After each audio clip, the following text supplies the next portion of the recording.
Hey everyone, welcome to this explainer. Today, we're diving into an idea that is going to completely flip how you generally think about wealth. The core premise we are exploring is simple, but honestly, it's incredibly profound. Doing well with money actually has very little to do with how smart you are, and a whole lot to do with, get this, how you behave. It turns out financial success isn't some hard science like physics, where you just punch data into a formula and get this guaranteed result. Instead, it's a soft skill. It's pure psychology. It's driven by human behavior, by our emotions, and a whole lot of nuance. Let's kick things off by looking at two totally real, totally extreme profiles. First, imagine a guy named Ronald Read. He was born in rural Vermont, hitched rides to high school, fixed cars at a gas station for 25 years, swept floors at JCPenney for 17 years, and his main hobby? Chopping firewood. A very simple, humble guy. Now, contrast him with Richard Fuscon. He is literally everything Ronald Read wasn't. We're talking a Harvard-educated executive at Merrill Lynch with an MBA. He was so ridiculously successful in high finance that he actually retired in his 40s to become a philanthropist. He expanded this massive 18,000 square foot mansion in Connecticut that had 11 bathrooms, 2 elevators, and cost more than $90,000 a month just to maintain. But here's the wild part. Their lives ended in completely opposite ways. Ronald Read passed away in 2014, and when he died, this humble rural janitor actually made international headlines. Why? Because he left behind a staggeringly massive net worth, $8 million. And there was no secret lottery win here, no rich uncle leaving an inheritance. He just saved what little he could, put it into solid blue chip stocks, and literally just waited for decades. Meanwhile, 5 months before Ronald Read left his fortune to charity, Richard Fuscon's massive Greenwich mansion was sold in a foreclosure auction. The 2008 financial crisis had just turned his finances to dust. He stood before a bankruptcy judge and stated he had zero income. So, what's the big takeaway here? Ronald Read was patient and Richard Fuscon was greedy. And that's all it took to completely wipe out the massive education and experience gap between the two of them. I mean, think about it. In what other industry could a janitor vastly outperform a Harvard-trained executive? You would never see that in heart surgery, right? Or nuclear engineering. But you absolutely see it in investing. Which brings us right to concept one, why no one is crazy. Because if finance is just a soft skill, we really have to figure out why we do the things we do. Our worldviews are forged by our incredibly unique, generation-specific experiences. Think about it. Your personal experiences with money make up maybe 0.0000001% of what's actually happened in the world, but they make up like 80% of how you think the world works. If you were born in 1970, the S&P 500 increased almost tenfold during your teens and 20s, which are your most impressionable years. But if you were born in 1950, the market basically went nowhere during that exact same stage of your life. So you've got these two groups of equally smart people, separated only by the random chance of what year they were born, going through life with a completely different baseline perspective on how the stock market works and how much risk they're willing to take. And you see the exact same thing when it comes to inflation.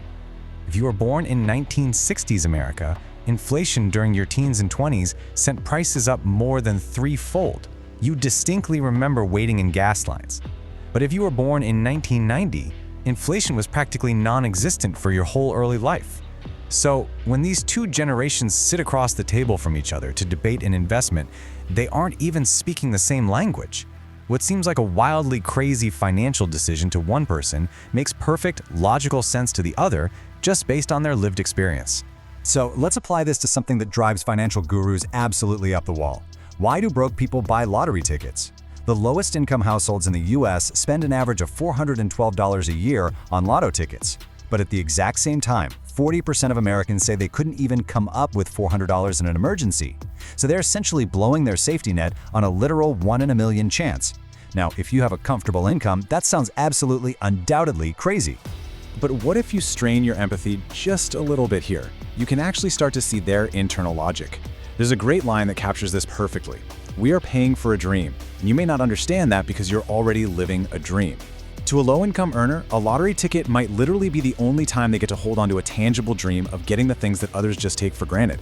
Things like a home in a safe neighborhood, or being able to pay for their kids' college without taking on crippling debt. You definitely don't have to agree with the decision, but you can see that every financial decision makes sense to the person making it at that exact moment in time.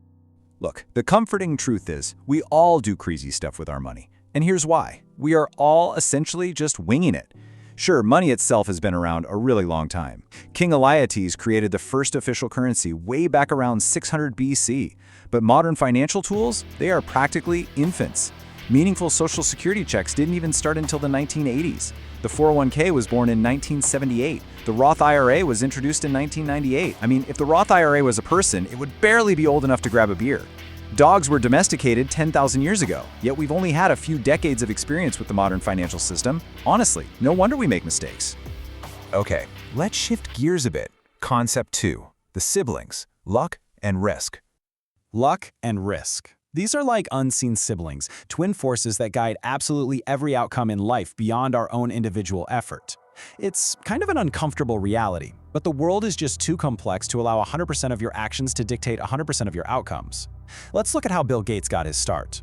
Back in 1968, the Lakeside School Mothers Club used $3,000 from a rummage sale to lease a teletype computer that was hooked up to a mainframe. A 13-year-old Bill Gates just happened to attend that exact school. Now, in 1968, there were 303 million high school-age kids in the world. Only about 300 of them attended Lakeside. That means Bill Gates experienced a literal 1 in a million stroke of luck to have access to a computer when almost no one else on the entire planet did.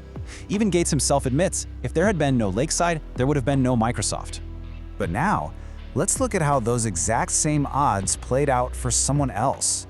1 in a million. This is the story of Kent Evans. Kent was Bill Gates' best friend back in 8th grade. According to Gates, Kent was the absolute best student in the class. He had this endless business ambition, and the two of them were actually scheming to become CEOs together. He very likely would have been a founding partner of Microsoft. But tragically, Kent died in a mountaineering accident before he even graduated high school. The odds of being killed on a mountain in high school? Roughly 1 in a million. So Bill Gates had 1 in a million luck. Kent Evans had 1 in a million risk. It is the exact same force, the exact same magnitude, just working in completely opposite directions. And this brings up a fantastic quote from NYU professor Scott Galloway: "Nothing is as good or as bad as it seems." Because of these twin forces of luck and risk, we really have to be incredibly careful about who we praise and who we look down upon. We don't have a magic wand, right? We can't see exactly how much of someone's massive success was just sheer luck, or how much of a miserable failure was just the unforgiving reality of risk hitting them hard. And that leads us perfectly into our final concept today: the power of enough. In a world driven by human behavior, the absolute most dangerous trap you'll face is that endless appetite for more and the absolute necessity of defining your own limits. Just look at the trajectory of Rajat Gupta. The guy's story is astonishing. He started out as an orphaned teenager in the slums of Kolkata, and from those unbelievable beginnings, he climbed to the absolute peak of the corporate world, becoming the CEO of the ultra-prestigious consulting firm McKinsey & Company. He retired to work with the UN and Bill Gates, he sat on the board of Goldman Sachs, and he amassed a personal fortune reportedly worth $100 million. By literally any measure, he was one of the most successful businessmen alive. But then, the timeline ends with a shocking twist. He goes to prison for insider trading. So how on earth does that happen? I mean, $100 million fortune is just an unfathomable sum of money. To put that in perspective, a 5% annual return on that money generates almost $600 an hour, 24 hours a day, forever. But Rajat Gupta wasn't satisfied. He was sitting in boardrooms with actual billionaires at Goldman Sachs, and he decided he wanted in. He wanted into that billionaire circle. So, during the 2008 financial crisis, he learns about a secret $5 billion investment Warren Buffett was making into Goldman, and he leaked that tip before it went public. He risked his freedom, his unparalleled reputation, his entire legacy, all for a few $1 million in illegal profits. Why? Because he simply didn't have a sense of enough. I want you to contrast Gupta's spectacular crash with this brilliant little story.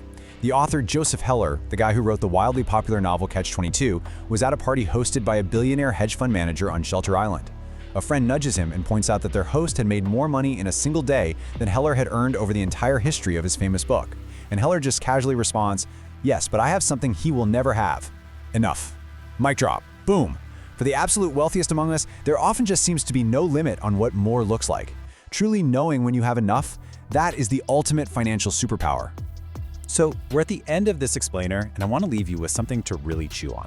If financial success is not a math test, if it is truly just a soft skill driven by psychology, by your perception of the world, by how you handle luck and risk, and your ability to finally know when you have enough, what behaviors are you going to change today? Think about your own financial decisions for a second. Are they driven by a cold, hard spreadsheet or by a story you're just telling yourself? I really hope this explainer helps you rewrite that story for the better. Thanks so much for joining me.